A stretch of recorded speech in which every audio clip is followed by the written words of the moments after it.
हमारा मंत्र पिछले दिनों में से उपस्थान का मंत्र चल रहा है और उपस्थान का आज चौथा मंत्र है और मंत्र है ओम तच्चक्षुर्देव हितम पुरस्तात् शुक्रमुच्चर पश्येम शरदः शतम् जीवेम शरदः शतम् शृणुयाम शरदः शतम् प्रब्रवाम शरदः शतम् अदीनाः स्याम शरदः शतम् भूयश्च शरदः शतम्। मंत्र में थोड़ा सा शब्दार्थ पर जो मायने हैं मतलब उस पर थोड़ा चर्चा करते हैं। ओम तच्चक्षुर्देव हितम, अगर आपको थोड़ा सा याद हो, जो लोग पिछली चर्चा में थे, परिचर्चा में थे, तो पिछली चर्चा में भी चक्षु शब्द आया था। चित्रम देवानां उदगादनीकं चक्षुः। पिछले मंत्र में हम विश्व का दर्शन करने की जो दूसरे मंत्र में थी ना, विश्व दर्शन की, उस दर्शन में क्या होता है, विश्व का संपूर्णता से देखना, कोई भी एक चीज रह न जाए, उसे कहते हैं विश्व दर्शन, उसे कहते हैं संपूर्ण दर्शन। अब जब हम संपूर्ण दर्शन की स्थिति में आ गए थे तृतीय मंत्र में, तो चौथे मंत्र में कहा है तच्चक्षुर्देव हितम। वो जो चक्षु है ना, चक्षु का मतलब याद है किसी को? मार्गदर्शन। चक्षु का मतलब था मार्गदर्शन, डिवाइन गाइडेंस, दिव्य मार्गदर्शन। वो जो चक्षु है वो दिव्य मार्गदर्शन है। वो क्या है? तच्चक्षु देव हितम। वो ही देवों का हितकारी है, देवों को लाभ पहुंचाने वाला है, देवों को ही सारी संपदा को देने वाला कोई है तो चक्षु है, देव हितम। देवानां हितम या देवाय हितम, जो भी आप समास करना चाहें कर सकते हैं। तच्चक्षुर्देव हितम पुरस्तात्, तो पहले से ही है। और शुक्रम, शुक्र का मतलब है पवित्र, शुद्ध, किसी भी प्रकार की मलिनता उसमें नहीं है, वो चक्षु है। फिर कहा है उच्चरतर, वो उच्च स्थान पर विराजमान है। आप जब किसी भी देश के राष्ट्रपति भवन में जाते हैं, प्रेसिडेंट हाउस में जाते हैं, तो वहां प्रेसिडेंट की चेयर अपने आप से अलग होती है, उस चेयर पे कोई नहीं बैठ सकता।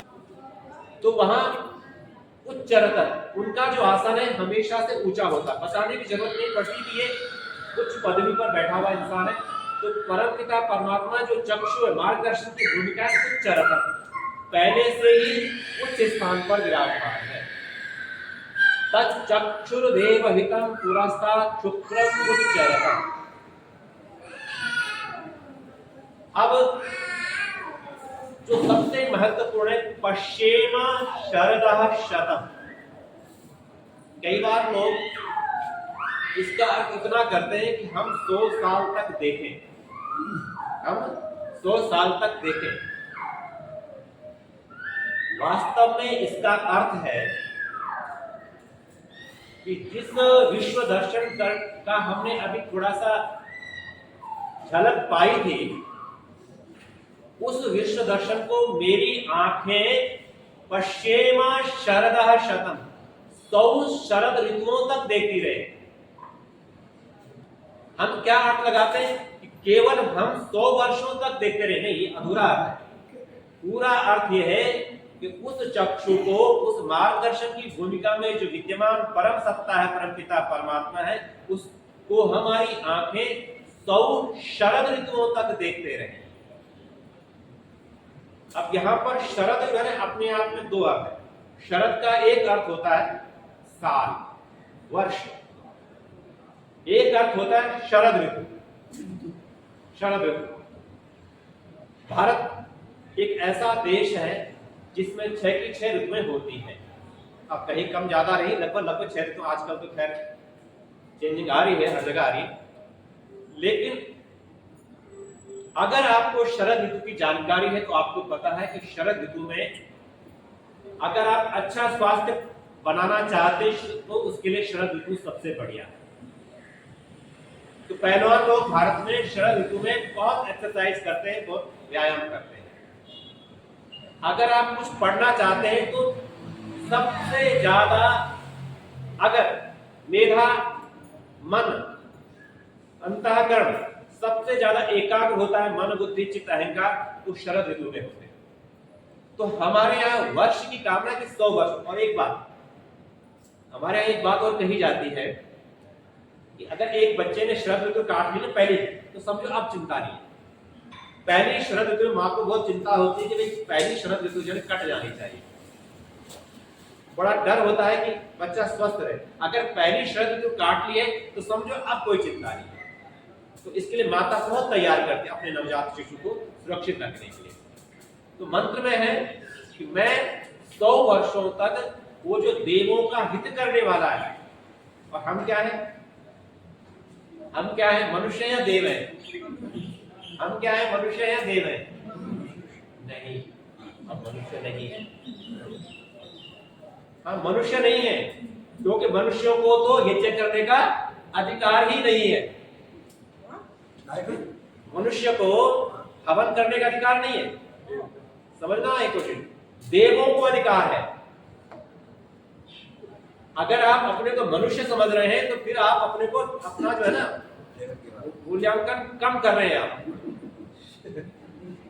तो क्या है आप, हम क्या है, देव। देखो सारा सिस्टम है बिलीफ सिस्टम, विश्वास का खेल है। अगर आपको कोई खाना दे और उस खाने में कहे जहर है, खा लोगे आप? नहीं खाओगे। अगर कोई कहे कि खाना बिल्कुल सही है तो भी तो खाते ना। तो सारा खेल है विश्वास। हमें ये विश्वास करना होगा कि हम क्या है, देव हैं।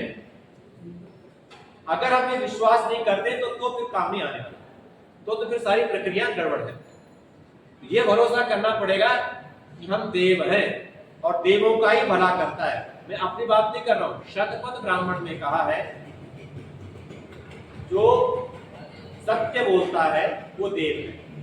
अब आपको देखना है, अगर जीवन में सत्यता है तो देव है, अगर असत्यता है तो देव है। बिल्कुल कसौटी है हमारे यहाँ। तो जीवन में सत्य को अवतरित करना है। तो देव हितम पुरस्तार शुक्रमुच्चर पश्येम शरदः शतम्। हम उसको 100 साल तक देखें। और अगली बात बहुत महत्वपूर्ण है। आर्य समाज का तीसरा नियम क्या है, कोई बताएगा? आर्य समाज का तीसरा नियम, वेद का पढ़ना, पढ़ाना और सुनना, सुनाना। अब आइए, तच्चक्षुर्देव हितं पुरस्तात् शुक्रमुच्चरत् पश्येम शरदा शतम् जीवेम शरदा शतम् शृणुयाम शरदा शतम्। तो जीवेम, हमें जीवंत रहना है, लाइव रहना है। इसलिए लाइव रहना है क्योंकि वहां से हमें क्या मिल रहा है, मार्गदर्शन मिल रहा है, प्रेरणा मिल रही है। और जिस आदमी को प्रेरणा मिलेगी वो सोता हुआ कैसे हो सकता है, वो आलस्य में कैसे रह सकता है? उसके अंदर चैतन्यता होनी चाहिए।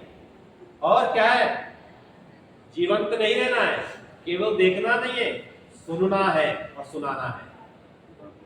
ऐसा नहीं है कि मैंने पा लिया बस बस अपना, मैंने अपना जो है ना पोटली बांध करके मैं बस छिपा के रख दिया। नहीं, मैंने उस अनुभव को, उस मार्गदर्शन को सुनना भी है और सुनाना भी है। दोनों काम करने हैं। पश्येम तो करना ही है, जीवेम भी करना है और शृणुयाम शरदा शतम् हमें करना है। तुम्हें नहीं कहा गया, हमें, हम सबको आदेश नहीं दिया जा रहा है तुम्हें करना है। क्या करना है? ये उत्तम पुरुष का है, वयम, हम सब। वयम का मतलब हम सब। तो शृणुयाम रखा है यहां पर, जैसे करता नहीं है, करता नहीं है यहां पर, लेकिन धातु कौन सी है? शृणुयाम, उत्तम पुरुष के बहुवचन की है। उसका कर्ता क्या होगा? वयम होगा। इतनी संस्कृत अगर आप लोगों ने पढ़ी है, नहीं पढ़ी कोई बात नहीं, पर वहां पर उत्तम पुरुष का बहुवचन है। उत्तम पुरुष का बहुवचन क्या होता है? हम सब। अगला अहम आवाम वयम। हाँ, अहम आवाम वयम। अगर आपको याद हो, वयम पठामः, वयम शृणुयाम, वयम पश्येम, वयम जीवेम। तो वयम आपको अपने आप अंडरस्टूड है ये, क्योंकि उस समय संस्कृत क्या थी? लोकाचार की भाषा थी, लोक भाषा थी। प्रब्रवाम शरदः शतम्। और सुनिए, सुनना भी है तो सुनाने के लिए कहीं दिक्कत हो, आपको ये लगे कि नहीं सुनाना नहीं है, तो कहा प्रब्रवाम, प्रवचन करना है, बताना है लोगों को, प्रब्रवाम, सबको बताना है। और महत्वपूर्ण बात, अधीना श्याम, हमें 100 वर्षों तक रहना दीनहीन, मतहीन, बुद्धिहीन, दरिद्र बन करके नहीं रहना है, अधीना रहना है, सामर्थ्यवान रहना है, हमारे अंदर हर प्रकार का वैभव हो, संपन्नता हो, शक्ति हो, हमें किसी के सामने ताकना ना पड़े। अधीना का मतलब जो ताकता नहीं किसी के सामने। हाँ बिल्कुल, हमेशा युवा।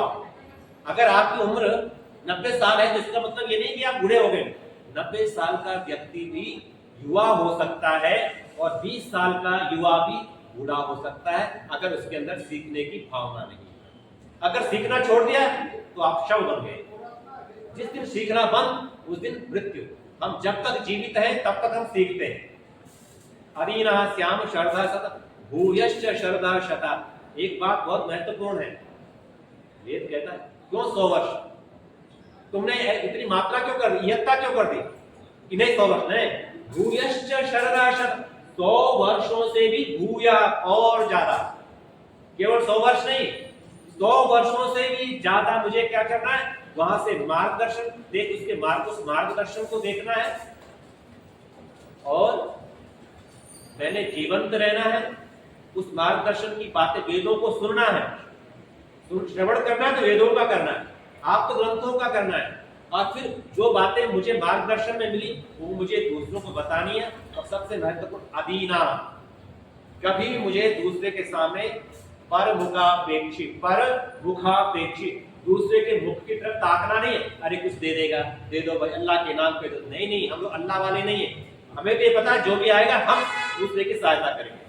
हमारे पास क्या है, शत हस्त समाहर सहस्त्र हस्त संकीर्ण, हम 100 हाथों से कमाएंगे और 1000 हाथों से बांटेंगे, ये भावना है हमारी। और महत्वपूर्ण चीज क्या है कि केवल 100 वर्ष तक नहीं है, हम चाहे तो कहा जाता है महर्षि वेदव्यास जब महाभारत प्रसंग चल रहा था, महाभारत का युद्ध चल रहा था, उस वक्त वो 160 वर्ष के थे। आपने एक उम्र तो सुनी होगी भीष्म पितामह की, लंबी उम्र थी उनकी, लेकिन 2 लोग हैं द्रोणाचार्य, वो भी लगभग 350 साल तक जिए, और महर्षि वेदव्यास महाभारत का जब युद्ध हो रहा था उस समय उनकी उम्र 160 थी, और वो युधिष्ठिर का 30 साल रहता है, जन्मेजय और परीक्षित के राज्य में भी थे वो, तो लगा ले कितने साल के रहे होंगे महर्षि वेदव्यास।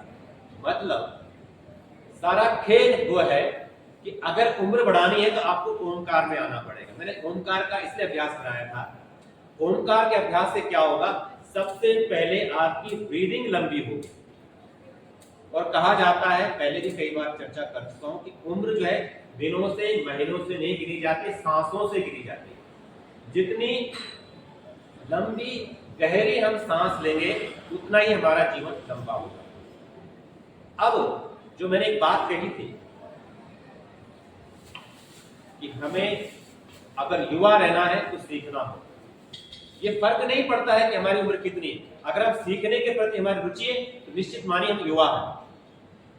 और अगर हमने सीखना छोड़ दिया तो फिर हमने बुढ़ापे को खुद ही आमंत्रण कर लिया है। मैं प्रार्थना करूंगा हम उस परम चक्षु को जो सबका मार्गदर्शन करती है, मित्र का करती है, वरुण का करती है, अग्नि का करती है, हमारा भी करती है, उस चक्षु को, उस मार्गदर्शन को हम 100 वर्षों से अधिक तक देखते रहें और अपने को जीवंत बनाए रखें।